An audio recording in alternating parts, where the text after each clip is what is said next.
Thank you, Chair Lee and ranking members Morelli and Sewell for the opportunity to address your committee.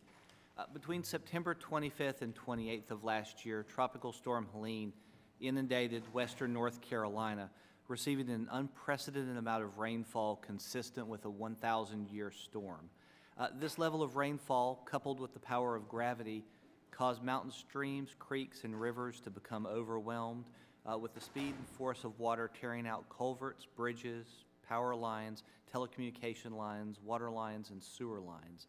Mudslides and downed trees added to the difficulties in travel and basic emergency response services.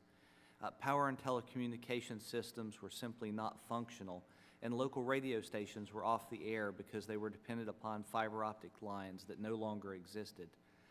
There was no internet service nor cell phone service through much of the region. State roads in the area had more than 9,000 damage sites and more than 1,400 road closures as a result of the storm. This storm left us 38 days until Election Day and 21 days before early voting was to begin for the North Carolina presidential election. In the 25-county disaster area, 10 of our county offices were closed for extended periods of time due to lack of electrical, telecommunication, internet, power, and water service.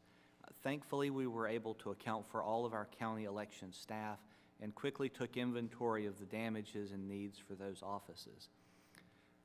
I will start by first thanking our dedicated county elections directors, the election staff, and poll workers for their outstanding service and dedication in making sure our elections are accessible and fair. These are the keys to our success related to this. Secondly, one of those keys is the bipartisan nature of how my colleagues on the State Board of Elections and the respective county boards came together to take emergency action that addressed the needs of the voters with minimal political gamesmanship. On September 30th of 2024, we were able to issue a bipartisan and unanimous emergency directive to allow for flexibility in conducting absentee ballot meetings in the affected areas.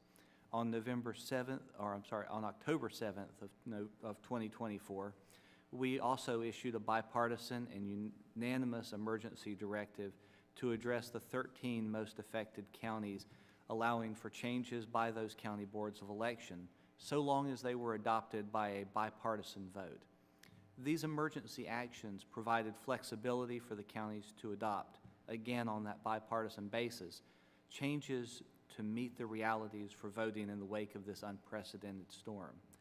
At the end of the day, this turns out to be an incredible success story for our state, as turnout in western North Carolina was actually higher than the rest of the state.